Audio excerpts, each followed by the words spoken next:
Here's one that'll melt your ice cream. By the time you see this, the three biggest integrity watchdogs in this state, the Ombudsman, IBAC, and the Auditor General, will have done something unheard of.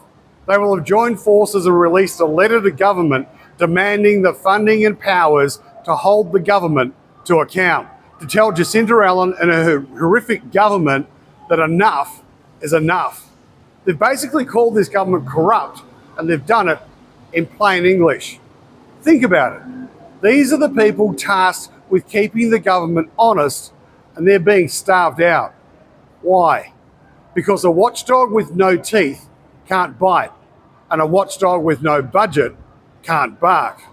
Jacinta Allan and her inner circle of clowns are playing a pathetic game of hide the billions.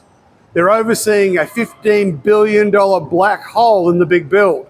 Money that should have built hospitals and schools and fixed roads, but instead it flowed straight into the pockets of bikies and strippers and CFMEU thugs. It's one of the biggest heists in Victorian history. And how does the government respond? By cutting the funding of the very people trying to investigate them.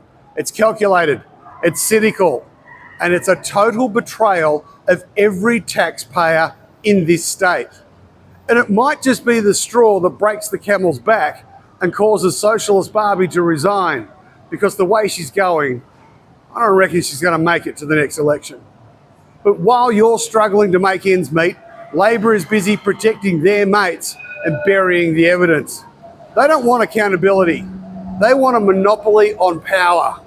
They want to operate in the shadows because they know that if the light actually hit their books, the whole house of cards would come crashing down and then go up in flames.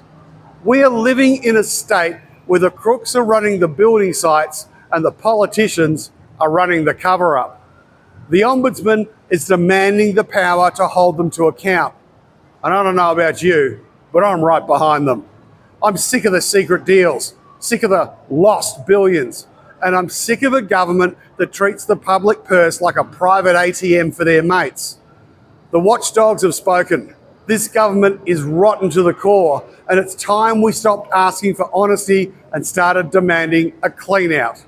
Victoria deserves better than a premier who turns a blind eye to organised crime while the state goes broke. The party is over.